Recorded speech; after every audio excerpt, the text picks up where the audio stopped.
escogen títulos y publican cosas y hablan todo el tiempo de sus publicaciones. Yo lo llamo masturbación epistemológica.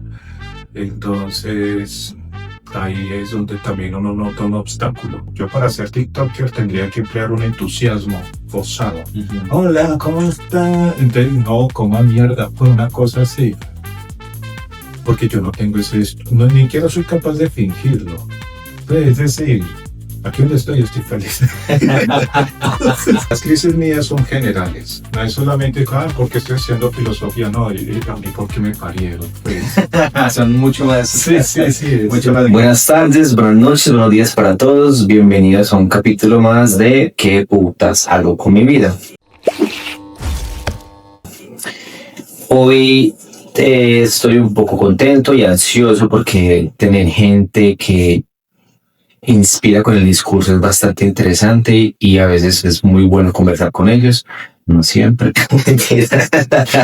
Sí, que en serio. No, y pues son casualidades de la vida que uno conoce gente, todo por las redes sociales, porque realmente al profe que tengo acá presente hoy no lo conocía, simplemente fue una vez yo haciendo scroll por redes sociales, especialmente en TikTok, vi un man contando una historia muy interesante con un discurso bastante elocuente y un poco con palabras, como diríamos, elevadas, no muy del común. Y dije, ve, ¿quién es este man? Entonces empecé a mirarlo y dije, ve, este man es de acá, es profe y filósofo. Y yo, ve, qué interesante.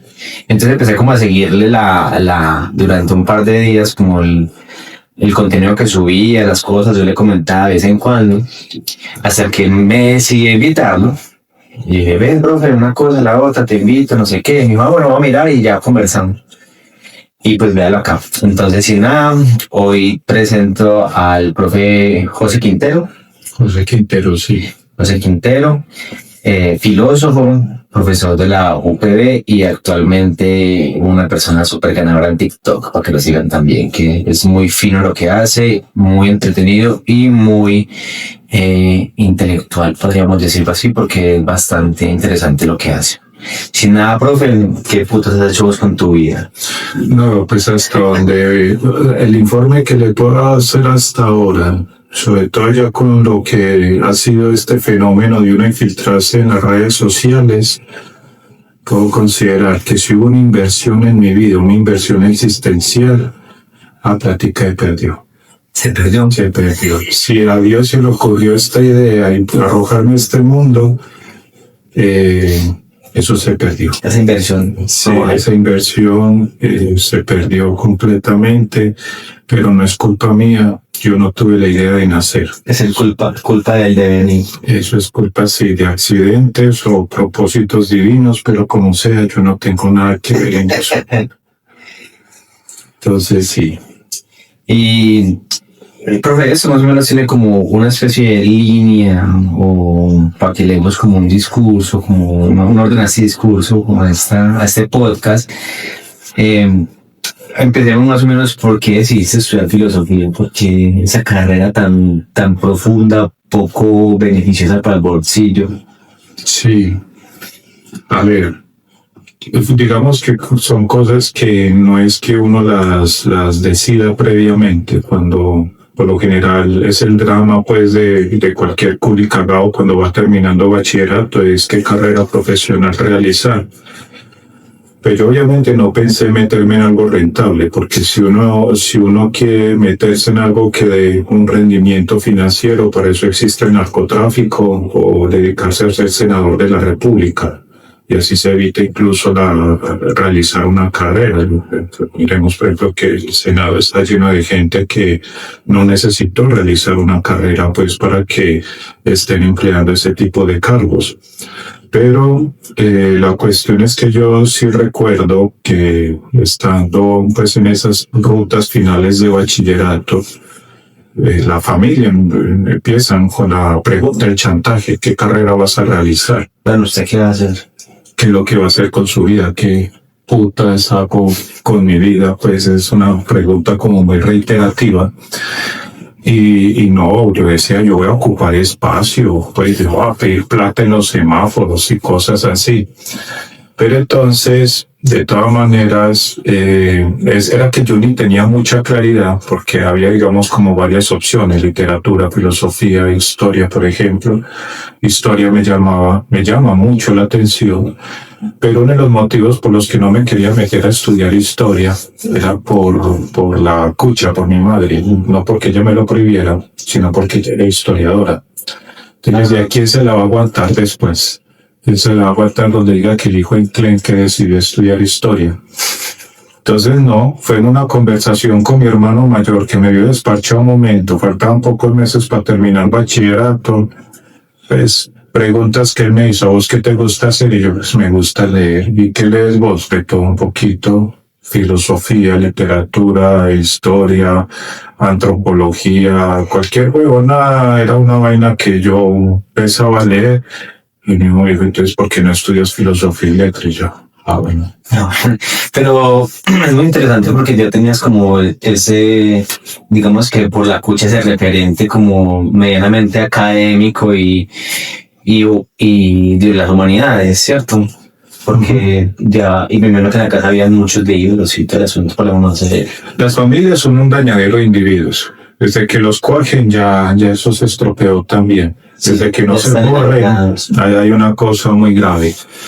Y la familia, sobre todo por el lado materno, no paterno, sino materno, se compone de mucha gente desadaptada. La pucha que era historiador, un tío mío que era filósofo, otro que era matemático.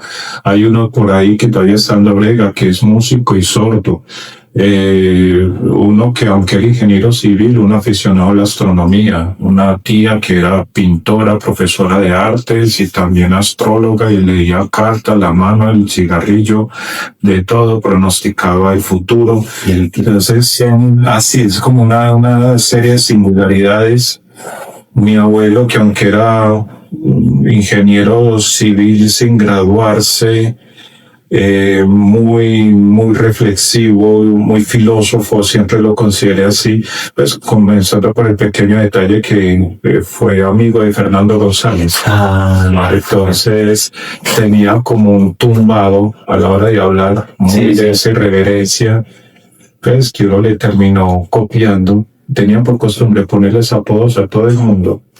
Hablarse de cualquier forma discursiva que la gente se echara. Sí, eso es que ya tenías ahí el referencia. Eso fue el dañadero. Ya estaba dañado, usted lo reventaba, no había nada que hacer. No había nada que hacer. ¿Y tus hermanos? Bueno, uno es físico, el otro es músico, el que incluso es físico también es músico. El diagnóstico también es problemático. Ya estaba ahí. Sí. No, pero me imagino como toda esa familia académica, algo interesante, sí. Sí, como académicos desacadémicos. Académicos desacademizados. Sí, porque la academia de todas maneras produce una tipología de sujetos que tienden a ser muy estirados. Los que cogen títulos y publican cosas y hablan todo el tiempo de sus publicaciones. Yo lo llamo masturbación epistemológica. Entonces, ahí es donde también uno nota un obstáculo. Sobre todo en la filosofía. Empiezan a utilizar unas formas discursivas tan especializadas que sí terminaría siendo como para unos iniciados académicos acceder a esos discursos, a esas preguntas. Y la verdad, esa parte de la filosofía como práctica nunca me ha gustado. También muy de acuerdo con lo que dices. Es decir, por ejemplo, cojamos el de la foto de él con la cerveza, yo creo que ese es Platón. El diálogo. El diálogo, eso implica acercarse, hablar con el prójimo, mortificarlo con preguntas, no utilizar esas formas, esos malabares discursivos que establece una distancia, es que uno siente una barrera. Claro, el otro queda más superior. Y yo creo que hay una cosa que hay que luchar. Sí, examinar, cuestionar mucho. Eso es cuando yo estaba en la universidad, me pasaba mucho con los fenómenos. Sí, estaba pensando yo en Husserl. Yo no fui capaz con José. Yo no fui capaz. Yo traté, yo la verdad traté, pero no fui capaz, porque es que no, eso no, en mi caso, yo para entender a Husserl necesito la tabla Ouija para preguntarle directamente a él. Sí, porque la verdad no le entiendo muchos de los conceptos que él maneja y crea también como una tipología, por ejemplo, de especialistas, que eso sucede pues con muchos autores. ¿Cómo es que lo llama Roland Barthes? Es como si fuera una casta sacerdotal alrededor de un autor. Y entonces, solo para acceder a ella requiere que uno maneje unos discursos y si no, queda uno afuera. Y un celo epistemológico por parte de ellos, muy jodido. A veces eso me pone a pensar que esta gente que estudió filosofía, la filosofía no le sirvió pa' puta mierda. Es interesante porque sí, realmente eso es lo que yo también procuro, descargar todo el contenido filosófico para la gente del común, para la gente que no se interesa netamente en la filosofía, pero hay cuestiones de la vida diaria que son muy filosóficas, ¿cierto? Y que se responden desde la filosofía. Y es muy bacano que alguien acerque ese discurso para que otra persona lo pueda entender. Por eso es que me gusta tanto la hermenéutica. Yo soy muy cercano a la hermenéutica, la de Gadamer, la de Pánica, la hermenéutica intercultural, me gusta harto. Por eso es que este espacio es para eso, como para descargar discursos, para que la gente que vea esto no entienda muchas huevonadas de la vida. Sí. Y sí, profe, me parece muy interesante lo que haces. ¿Y cómo fue, por ejemplo, cuando ya entraste a la universidad, que tu hermano te dijo, bueno, métete, vos te metiste, qué tal los primeros semestres? Dijiste que mira, te haz algo aquí. No, mira, yo en realidad el pregrado lo disfruté mucho. A ver, pues es porque yo sí pienso que la mayoría de los profesores que yo tuve en el pregrado, esos berracos me sorprendieron un montón. Primero que todo porque es que la mayoría de ellos no estaban soplados en el ego. Estaban muy dispuestos a mantener esa constante conversación sobre los mismos temas que íbamos desarrollando en clases. Entonces, incluso es que, a ver, yo estudié en lo que conoce como el programa de Filosofía y Letras, y desde que entré, ya era muy común el dicho, la forma pues que se expresan tanto los profesores como los compañeros, que hablan era de cafetería y letras, que la clase se desarrollaba profundamente era en la cafetería. Sí. En el salón se plantean las problemáticas, las que después uno terminaba con el profesor tomándose un café todo asqueroso en la 21ª cafetería que hay en la universidad, prosiguiendo con la conversación de los temas. Entonces, por ejemplo, y todos muy diferentes en la actitud, no es que todos fueran así, unos desadaptados, en un sentido unívoco, no, cada uno tenía su raya. Y entonces, uno recuerda, por ejemplo, al profesor Víctor Peñuela, el que nos da epistemología, Foucault, Spinoza, Aristóteles, pues estos autores, el tema de la filosofía del poder, ética, y un man que a mí lo que me pareció muy charro, porque, a ver, cuando iba a entrar a estudiar la carrera, la cucha sí me había hecho una advertencia, me había dicho, ojo con el lenguaje suyo. Usted no vaya a decir groserías porque lo echan.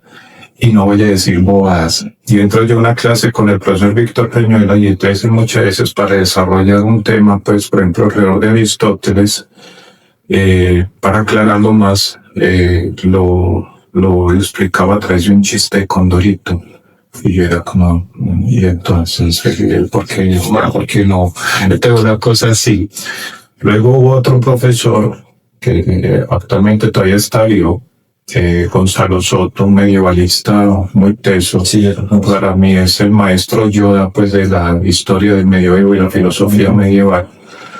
Gonzalo Soto le decía la aproximación al medioevo.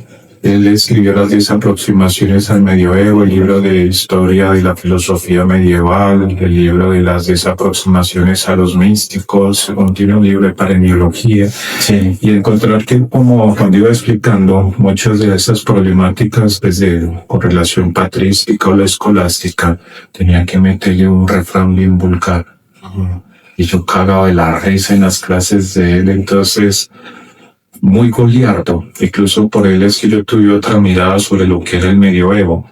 Y aparte de todo, personas que se dejaban acercar. No era como esa pose que es un performance del profesional que no habla con los estudiantes porque mi ética no lo permite. Sí, no, esa posición de poder, pues. Eso es un pajazo pues, muy flácido que se echan pues los profesionales. Y entonces, no podía hablar con este sujeto. Él hasta me puso un apodo, él me decía el putólogo. Putólogo, sí, de todo. Yeah. Sí, porque él decía que son esas palabras, ¿por qué dice eso tan feo? Eso que de gonorrea. Porque hubo una clase que éramos trabajando en San Agustín, y el problema del lenguaje en San Agustín. Y San Agustín define las cosas según el uso que hacemos de ellas. Curiosamente había unos compañeros que no entendían eso, que eso incluso va a ser pie para lo que estaría ya a partir de Wittgenstein, la línea de la pragmática en los estudios del lenguaje. No entendían, pero ¿cómo así? Entonces que las cosas no se definen de tal manera, ¿cómo así que por el uso? Entonces, y Gonzalo bregaba y explicaba, pero una mujer que me interrumpía mucho porque estaba como enojada. Entonces, yo como estudiante solo levantaba la mano, era cuando sí tenía una pregunta que me está dejando cabezón o cuando quería comentar algo porque me interesaba saber qué pensaba el profesor ahí sobre lo que se me estaba estorbando. Pero esta vez, pues quise ayudar. Yo levanté la mano y dije, compañera, piensa en la palabra gonorrea. Es una palabra que en términos desde la lengua se entiende como una enfermedad venérea, pero nosotros la venimos usando desde la década de los 80 como una condición ontológica. Es decir, no es lo mismo decir, usted tiene gonorrea, que usted es una gonorrea. Eso es lo que está explicando San Agustín.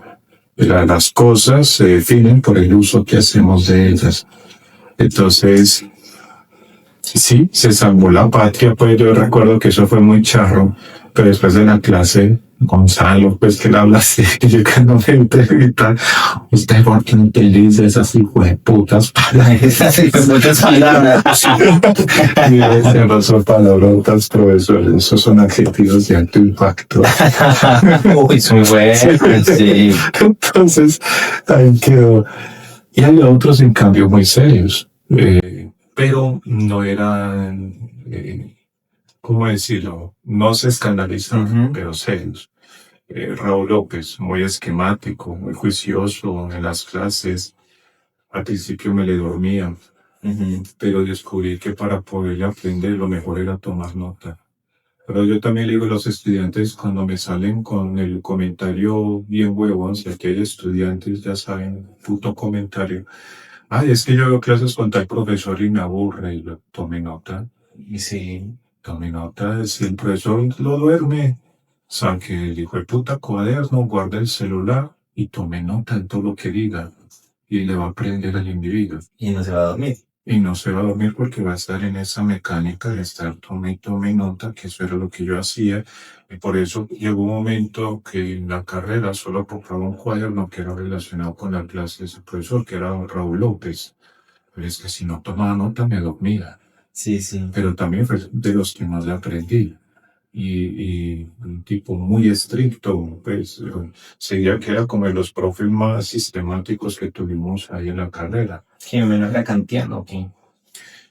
Él le podía explicar a uno muy bien Kant, pero no, él era más apasionado de Pascal. Pues Cubero decía, se jubilaba y se iba a dedicar el resto de la vida a leer a Pascal. Sí. Por ahí llegó la tormenta. Sí, no sé quién está en el team. Dame un segundo. Pueden ser los testigos de Jehová. Ay, nos sentamos acá y conversamos. Ah, sí, hacemos un debate teológico.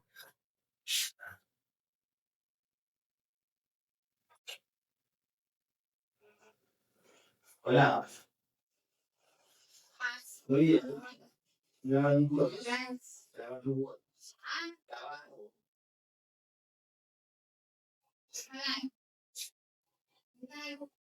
no. Ah,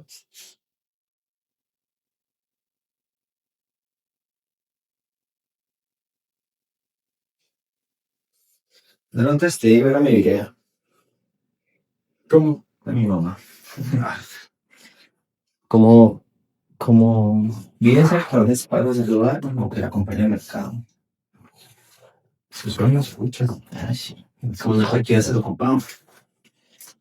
Entonces estamos hablando De esos individuos desadaptados que me tocaron al comienzo de la lucha, claro, sí. pero lo que puedo decir es que sí, todos, y eso pues que uno podría hablar de cada uno, pero de todos les aprendí un montón, no sé, pues Y en la U nunca tuviste como esa crisis como de por qué estoy estudiando filosofía o... no, las crisis mías son generales, no es solamente, porque estoy haciendo filosofía, no, a mí porque me parieron, pues. Son mucho más, Sí, mucho más grandes. sí, yo digo, no, pues de haber sabido me hubieran abortado, yo no sé, te hubieras hecho una paja, no sé, escucha, te hubieras tomado la pastilla del día después, porque, pues, sí, como más general, pero no, por la carrera misma, no, yo me entretuve, de hecho extraño mucho la época de estudiante. Yo también me extraño bastante, es de las mejores épocas que he tenido en mi vida. Sí, para mí fue la mejor también, y no sé, veo estos culicargados afanados por graduarse. Yo digo, No saben, porque van a quedar igual de desempleados. Sí. Pero es que, comenzando que yo no hice la carrera con afán, Ajá. no la hice esperando graduarme. Yo prácticamente lo que estaba haciendo era evadir la obligación de buscar trabajo, porque como me salieron con el cuento de que mientras esté estudiando no tengo que trabajar, no, 5 años de mi vida tranquila. tranquilo en ese sabático, pues estudio, pero no, llegó un momento en que tocó terminar. Sí, ya se pasa uno. Si no es el estudiante eterno. En cada facultad hay un estudiante eterno, ¿no? Que lleva 10 años. Sí, yo conozco incluso a uno que comenzó a ver clases conmigo cuando yo era estudiante y todavía estaba estudiando. Ujú. Lo envidio. También le dirían lo mismo, ¿no? Sí. Mientras estoy estudiando me preocupo. Sí, la te aburre, pero no, yo digo, no, hay que envidiarlo. Es muy teso, Sí. porque prácticamente en un pregrado ya hizo hasta un postdoctorado sin necesidad de hacerlo. Y uno lo ve relajado. Dejémoslo tranquilo. ¿Qué necesidad tiene? ¿No? ¿Qué afán tiene? ¿Para qué sirve esto? Nos vamos a morir. Exactamente, es verdad. Entonces te graduaste de la U, ahí sí te tocó trabajar, Sí, tocaste con ellos. sí, yo me acuerdo que terminé el pregrado. mm, sí tuve un año sabático. Lo que pasa es que, a ver, el individuo le graduó con honores, pues, Sí, por la tesis. Trabajé la película de Wall de Pink Floyd, el tema de la estética en la posguerra. Mm, pero no era para mí, a ver, no me sentía afanado en esto de buscar trabajo. del mundo laboral y Lo que pasa es que, a ver, al principio sí comencé a buscar porque quería conocerlo, pues quería dictar clase, pues eso, pero me mandaba una hoja de vida a sus instituciones y le salían a uno que no podían porque uno no tenía experiencia docente. Hubo una hoja de vida que yo había enviado, no recuerdo si era un colegio o era una universidad. Yo creo que no me da. Pero es que me salieron con eso. Es que usted no tiene experiencia docente. Yo, Que no queda se llama experiencia, que no es a priori. Uno lo obtiene es camellando. Entonces, ¿ustedes qué quieren? Que uno salga cagado de un útero con 10 años de experiencia docente. Eso no es posible. Entonces, decidí como no seguir buscando. Y eso que no fueron, hay gente que, por ejemplo, qué pecado, hacen 20, 30 intentos y van a convocatorias. Yo qué putas. Yo a la tercera vez que me dijeron eso, yo, ay caramba, no sé, a sembrar marihuana y vender en bello, no sé, una cosa así. Pero dentro de esos giros muy charros en la vida, es decir, a mí me ocurre que cuando uno lo hace sin propósito, sin buscar, como que las cosas ocurren. Si seguía buscando dónde trabajar, no iba a encontrar. Deja uno de hacer las cosas y ahí es cuando ocurren. Que fue por una hoja de vida que había enviado yo. Ah, no, es que yo no la envié. Fue por alguien que yo conocía, que necesitaban en el colegio de la presentación un profesor de filosofía. Creo que de aquí de Bello, no, era, creo que era en el centro, que les interesaba conocer mi hoja de vida. La imprimí y se los mandé. Y a las pocas semanas, en la misma Bolivariana, en la Facultad de Comunicación Social, resulta que necesitaban a un profesor que diera el curso de introducción a la historia. Y entonces me dijeron que me asomara por allá y el decano de la época me entrevistó. No, no sé qué tanta entrevista de laboral fue eso porque terminamos fue hablando de libros. Y él dijo, no, me gusta el estilo suyo y pum. Y poco tiempo después dando clases de literatura en el mismo programa de comunicación social. Y después al tiempo pasé ya donde actualmente estoy yo trabajando, que es en la Escuela de Teología, Filosofía y Humanidades. Pero nada de eso buscaba. Nada, todo fue accidental. Sí, una cosa fue llevando a la otra, pero y ahí quedó uno. Entonces es como un poco parecido como también a la pregunta que a veces la gente, yo no sé por qué la gente me pregunta eso, porque creen que yo soy que mero cotizón, pues. Ay, profe, ¿usted cómo me recomienda? Yo quiero conquistar a una dama que le digo que no ¿En haga serio? nada, no haga nada. El mejor apareamiento es no aparearse. Quédese quieto. Si sucede, sucede. Si no sucede, por afuera. Pero si uno le pone la mecánica, así como un pavo alrededor pues de la víctima romántica, eso no va a ocurrir absolutamente nada. Sí. Lo mismo, y ahí camellando. En la Bolivariana llevo, sí, creo que 23 o 24 años dedicado a la lucha de clases. Y allá empezaste los posgrados, hiciste los posgrados allá. El doctorado en filosofía. Hice el doctorado en filosofía, que también me entretuvo un montón, porque fue volver a ser estudiante. Es así. Pero entonces mientras eras profe también hacías el doctorado. También lo hacía al mismo tiempo. El doctorado, ay, ¿cuándo fue que me gradué de esa vaina? Creo que en el 2011. Yo creo que fue en el 2011.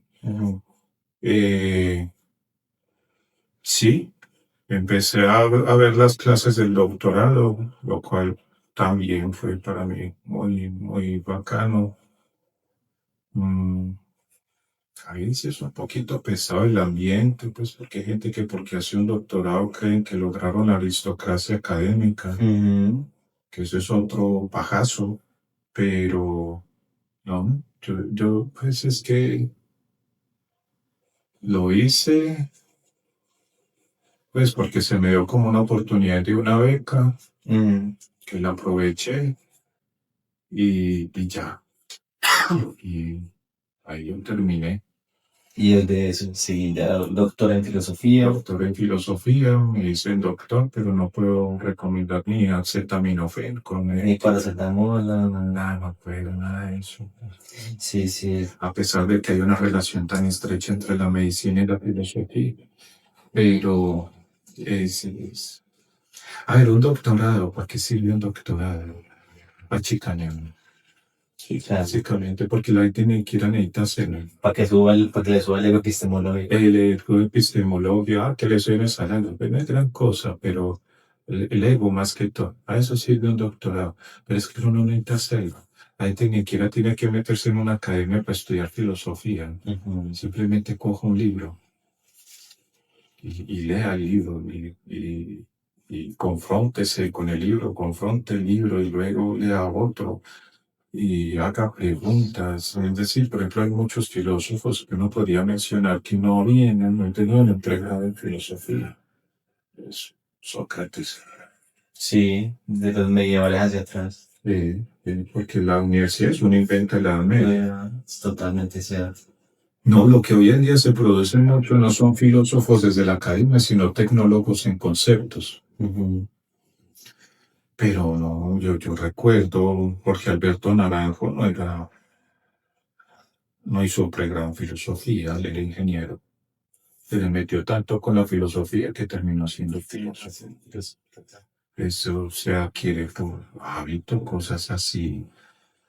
Entonces, yo sí recuerdo, sí, había veces el ambiente era un poco denso, pero yo iba a la fija, a ver clases, a aprender, a tomar nota, a escuchar, incluso escuchar la carreta de algunos compañeros que estaban haciendo también el doctorado y que yo me sentía todo contento porque habían sido profesores míos. Estábamos ahora de compañeros. Me pareció eso como muy bacano. Uno, por ejemplo, chiquitico, un pequeño aporte, todavía clase, Darío Carmona, chiquitico ahí. Entonces, era muy divertido, los dos ahí haciendo disque chancota en disciplina. A veces era fichar, pero también era el que me despertaba cuando a veces uno llegaba a clase cansado de todo el día trabajar y luego ver las clases y empezaba yo a hacer así, disque ya. Ay, pues eso me pareció muy útil. Muy bacano. Profe, y ya acá tocando pues como el tema por el cual te conocí, pues por el cual te di cuenta como de tu existencia por las redes sociales, ¿cómo llegaste como a ese ámbito de publicar videos especialmente en TikTok? Eso fue accidente. Eso fue sin querer queriendo, como dice el filósofo Roberto Gómez Bolaños. Porque es que, por ejemplo, a ver, durante mucho tiempo yo he sido resistente a ciertas dinámicas de las redes sociales. Porque es que es una vaina que yo noto que absorbe mucho a las personas. Y me parecía, todavía me parece, un hábito muy problemático. Por ejemplo, uno va a conversar con alguien o va a salir con alguien y es todo el día, todo el momento pegado del celular. Y eso yo digo, no, entonces, ¿para qué salimos? ¿Para qué salimos si se va? No hubiéramos quedado chateando. Entonces la cosa es que, de todas maneras, como estamos hablando de un despliegue científico digital muy abrumador, a uno lo meten en este mundo digital como sea, en una base de datos a través de las instituciones, a través de la educación, ya uno está metido, ya uno forma parte de una base de datos. Como dice de ley, ya uno no es la dinámica más individuo, sino dato de individuo en estos sistemas de control. Antes era un ladrillo más, ahora es un código más. Ahora es un código más y cada vez más abstracto. ¿No? Entonces, claro, las amistades empiezan a tener la variable misma de las redes sociales porque todo se va intercambiando a través de las mismas plataformas como WhatsApp. El WhatsApp. Le mandan a uno los chistes, le mandan a uno los memes, las cosas. Pero ahí está lo jodido de estos sistemas de control. Que hay, por ejemplo, que a uno le mandaban un enlace por WhatsApp o de un video de TikTok, pero para poderlo abrir había que tener usuario de TikTok. Yo le tengo mucho tiempo negado para abrir TikTok. Tenía TikTokfobia. Yo también fui igual en algún momento. Y creo que en gran medida sigo teniendo la misma TikTokfobia. Por eso lo que yo subo es con intención de sabotaje. Es decir, TikTok me está fastidiando la vida, quiero fastidiar a TikTok. Pero TikTok se está beneficiando. Claro. Entonces, como puta mierda TikTok. Pero bueno, eso es una guerra, pues así. Uno podría entenderlo entre lo análogo y lo digital. Entonces, claro, me mandan estos chistes, estos memes, estas vainas que solo se podían abrir si uno descarga TikTok. Entonces yo dije, tipo de puta, el descargo, entonces el berraco TikTok. Y digo, ya, igual nos vamos a morir. Lo abro con un usuario. Y claro, al principio eran unos pocos seguidores, es decir, mis amigos, las personas más cercanas. Los 5 amigos. Son 5 o 6 amigos, los 5 o 6 desocupados, con quienes a veces mantenía también porque algunos como no viven en este país, una interacción a través de los mismos videos. Y llegar, yo grabarme y decir, entonces, qué gonorreas, ¿cómo les va? Y empezaba a soltar ahí lo que había hecho, lo que estaba reflexionando. Pero era dirigido a ellos. El problema mío es que yo no tenía configurado mi perfil en privado, sino que eso como que automáticamente tiene Eso predeterminado público. Sí. predeterminado público y uno bien, los jóvenes lo llaman boomer, uno bien boomer con eso, ahí estuvo la cagada. No sé si será, no digamos cagada. Hubo un video que yo monté que fue basado en el libro de Mark Twain sobre la decadencia del arte de mentir. Yo se lo dirigí a ellos, por eso es que ¿Cuál de Mark Twain? el que se titula así sobre la decadencia del arte de mentir, que él hace una pregunta de cómo el arte de la mentira se ha venido perdiendo. La gente ha perdido como ese talento, esa virtud de la mentira. Y yo lo mandé, pero eran mis parceros. El caso es como plantearles ahí una cosa, a ver qué me van a decir estos zánganos. Y eso cogió una garra impresionante, pues como te decía ahorita que yo no tengo las notificaciones activas de TikTok, sino que yo lo abro, por decir, por la noche, una cosa así, y si veo que son muchas, así, no. Estoy confesando aquí. El caso es que cuando vi eso ya tenía una churreta de comentarios, gente furiosa, otros apoyando, otros haciendo preguntas, y de repente pasé de 6 seguidores como a 200, y yo pues le mostré a una amiga lo que me estaba ocurriendo ahí.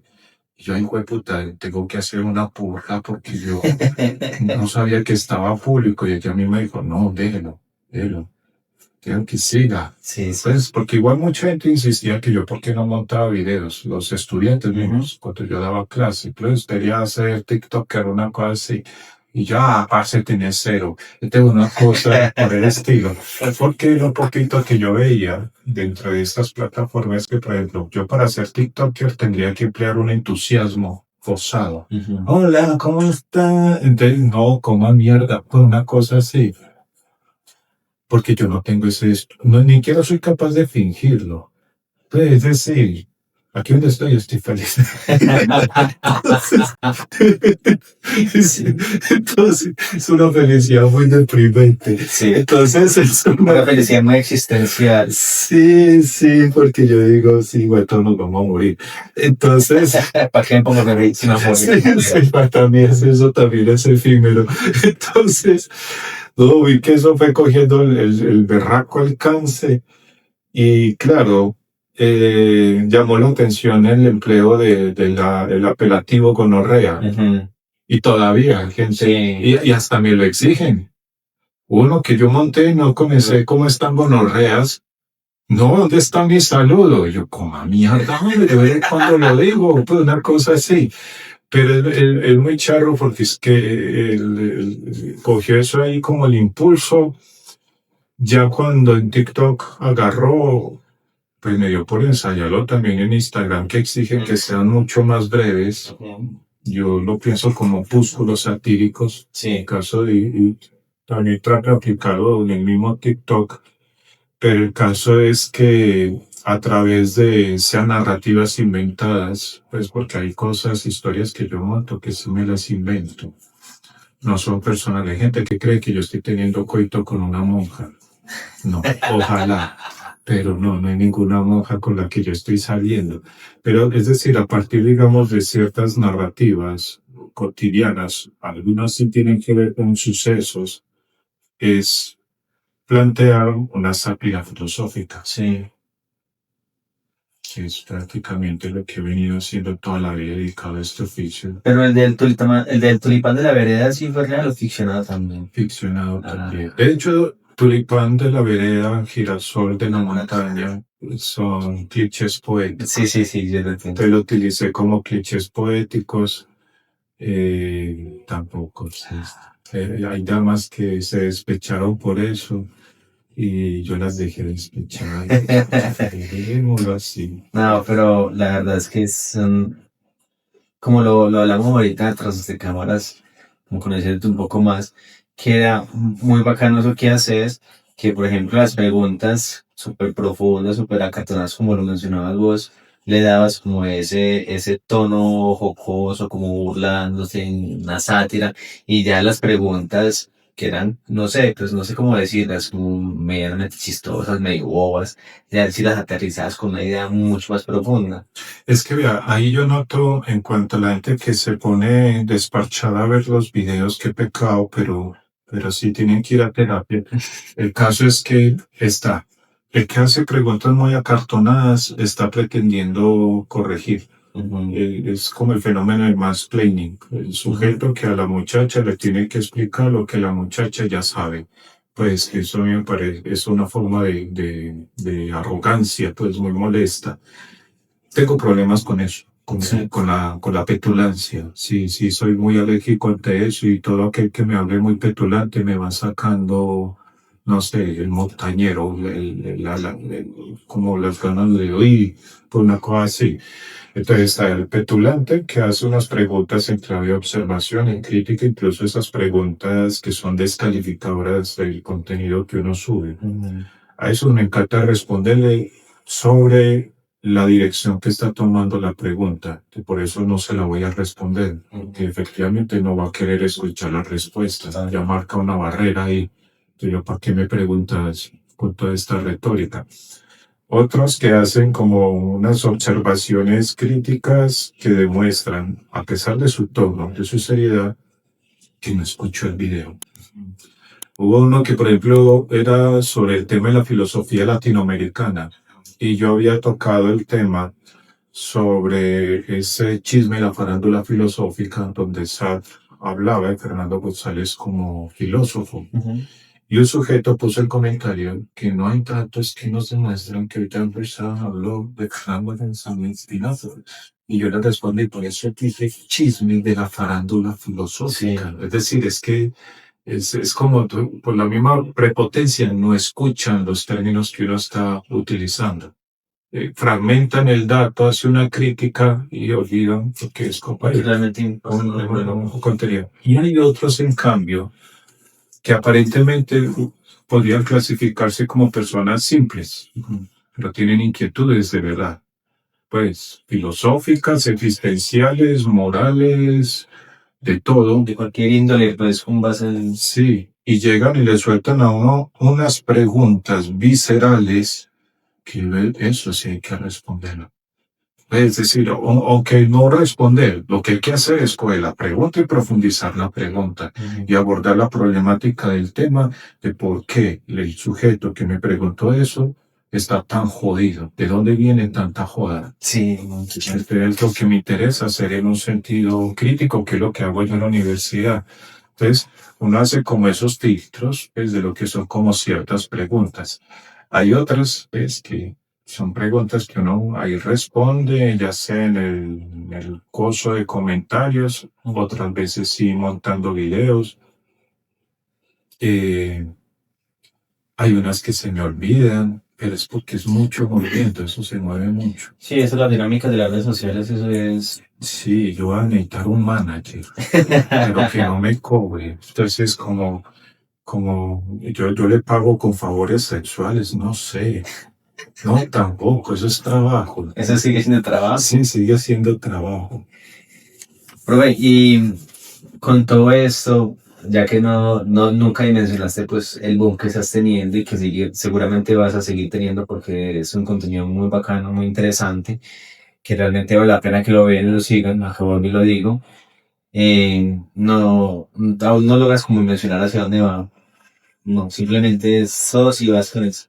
Igual ese para qué va a ser tan buena si me voy a morir de todas maneras. Sí, hay gente que me han hecho pronósticos aparentemente positivos y otros pronósticos fatídicos. Los que me dicen pronósticos positivos sostienen que yo voy a prosperar hasta en la economía con eso. Les agradezco mucho por soñar. Yo la verdad no sé, no tengo ni idea si eso va a acarrear algo, monetizaciones como lo llaman. No sé, pues no, lo dudo, pues sería raro. pero es que mire que terminé en esto de una manera rara también. Es decir, lo que pasa es que hay una huevonada que uno hace. Ay, no me gustan las expectativas. A mí ese tener esperanza no me gusta. No me gusta ni esperar, ni presionar, ni forzar las cosas. O sea, No, que se vaya dando, que se dé lo que tenga que dar, pues en este sentido. Ayer, en cambio, otra persona dijo que iba a fracasar y que todo esto se iba a derrumbar y yo no sé qué. Yo, pues, obvio, se va a acabar en algún en algún momento. momento. En algún momento esto se termina. Puede ser que yo estire las patas y entonces ya no va a haber el viejo, pues, el sacerdocio de las gonorreas de TikTok y de Instagram, o simplemente porque uno decida no volverlo a hacer. Que esa es la otra opción. Lo que pasa es que hay un elemento de albedrío que yo cada rato reflexiono. Uno entró, hace lo que hace y puede perfectamente tomar la decisión contraria También dejar de hacerlo. y dejar de hacerlo. Así como el cuento de Nathaniel Hawthorne, el Wakefield es como se diría fonéticamente en español, el individuo que decidió irse de la casa porque podía. Y vivió fuera de la casa 25 años porque podía. Luego volvió a su casa. Y volvió porque podía. Podía. Si yo puedo hacer eso. Es decir, esa es una de las cosas jodidas del albedrío. Entonces, yo sé que eso puede. Las redes sociales tienen una cosa muy, muy cagada y es también el referente efímero. Sí. Hace poquito, incluso tengo pendiente el video echando cantaletas sobre eso. Lo que pasa es que se me pasó la cantaleta porque ese día me iba a encontrar con una dama. Y como dice por ahí, jala más pelo de cuca que yunta de bueyes. Pero la cosa es que era una notificación reiterada por parte de TikTok de que tenía que subir contenido todos los días. Y a mí me dieron ganas de decir, a ver, señores TikTok, yo tengo que pichar. Es decir, yo no me puedo mantener pegado de un celular grabando porque tengo que hacer cosas análogas. Y yo ya pagué piezas. Mandas. Entonces sí, no me manda, pues es decir, yo subo contenido cuando tenga cosas y todo, pues, y tenga entonces la gente empezaba también a escribirme, decirme que ya lleva una semana sin subir y que eso iba un decrecimiento, pero seguía apareciendo notificaciones de like de otros videos anteriores. Sí. Entonces yo decía, que yo pensaba como, con el berraco afán, porque uno de los problemas, los chantajes que tienen las redes sociales es que todo lo que uno sube es muy efímero, a pesar de que queda ahí en el Sí, la viralización es muy efímera, es verdad.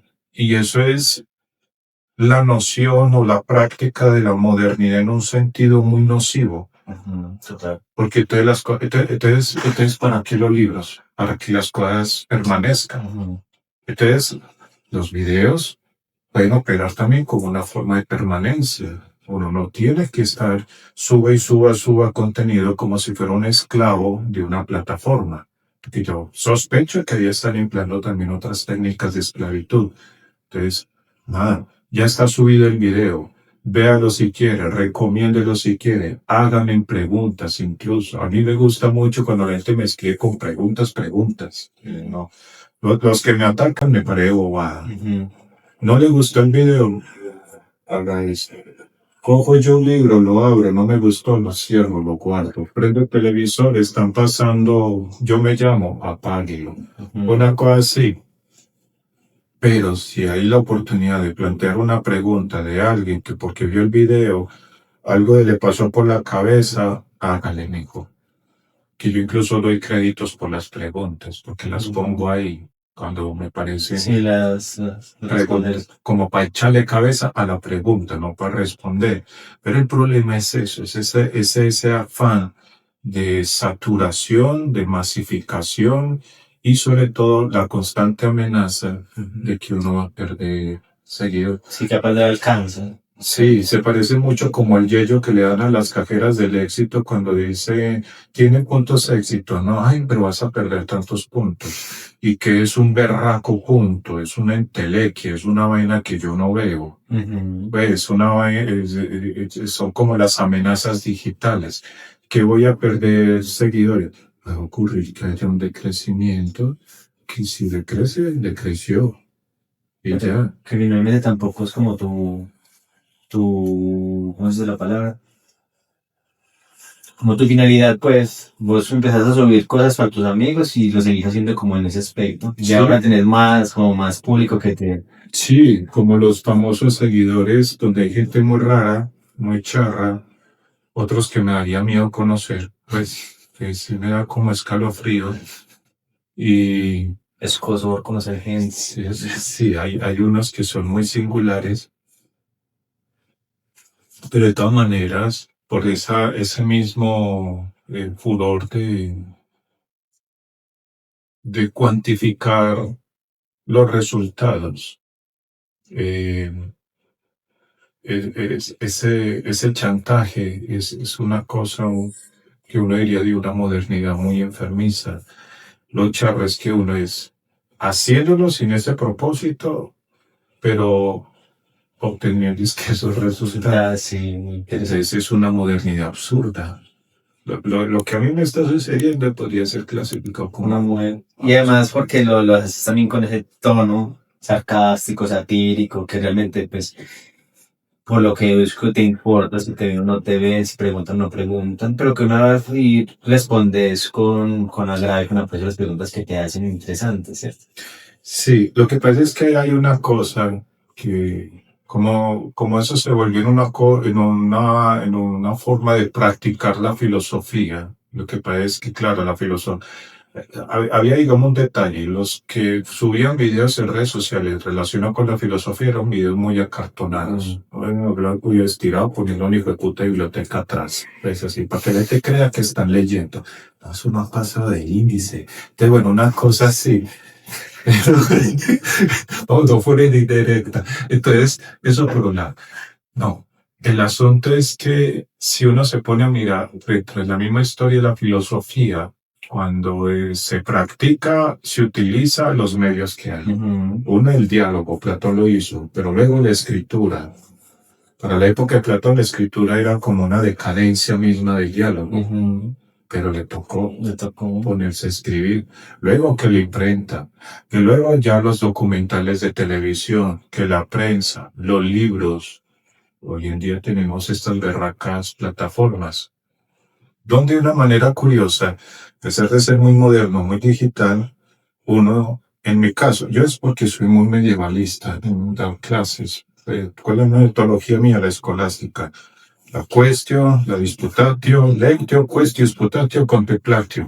Una cosa así, que tiene que ver con el diálogo, el ejercicio dialéctico y todo eso, ¿no?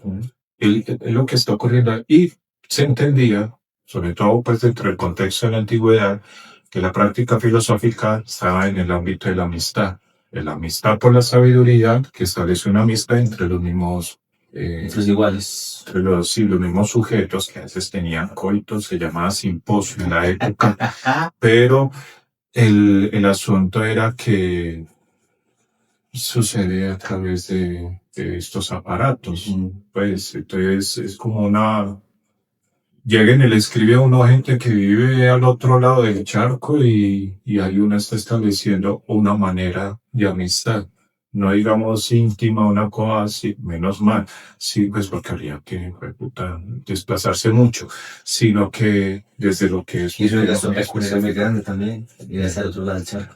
sí, no, que si alguien quiere que yo lo visite al otro lado del charco, me pueden pasar el pasaje, yo no tengo ningún problema. Saca el tiempito y no. Saco y le llevo una libra de panela. No le llevo café porque sabemos que los extranjeros toman el mejor café que aquí se cocina. Ah, sí, sin duda. No, realmente lo que yo también pienso y pues creo que muy en consonancia con todo el discurso académico que tienes, es que si por ejemplo estos medios de comunicación que permiten acercar a las personas a la filosofía, pues para que tenga que emplear un discurso seguramente le va, si puedo, con el discurso. Es como una frase que dice mucho la gente. Es que el problema no está en el mismo artefacto, sino en el uso que se hace. Eso me hace recordar lo que decía este man de Safransky en el libro del malo, el drama y la libertad. En tiempos de paz, un asadón sirve para cosechar. En tiempos de guerra es algo que sirve para matar. Pues, volvemos al lenguaje y según el uso que le hacemos las cosas. Esas formas de pragmatismo. Es decir, uno sabe que dentro de las plataformas redes sociales hay mucha estupidez, incluyéndome. Pero es básicamente, y hay gente que le encanta ver esas tonterías. Es decir, alguien me decía que uno puede hacer un live comiéndose un cereal. Durmiendo. Exacto, y en serio, vea usted. Y paradójicamente es lo que nos da plata. Y la rentabilidad. Que es lo más impresionante de eso. Alguien hace poquito me había sugerido que yo podía coger el celular, ponerlo en un trípode en el salón y dar una clase en la universidad, que es online. Es que estoy, digamos, en una etapa de pudor que todavía me haría pena hacer eso. Pues yo digo, no sé, se sentiría como raro. Sí, no. Con los estudiantes ahí y donde uno impute como un estudiante que, bueno, en fin, eso es como cosas por el estilo. Pero estamos hablando como de esas banalidades que, a ver, está, digamos, el aparato físico, el celular, la cámara, todo eso creo que lo llaman el hardware, creo que es el término que se utiliza.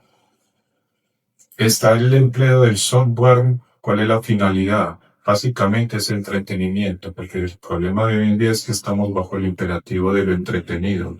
O sea, el entretenimiento le llama YouTube. Sí, lo que Huxley dice, pues que tarde o temprano lo que nos entretiene, nos da felicidad y placer, nos va a terminar matando.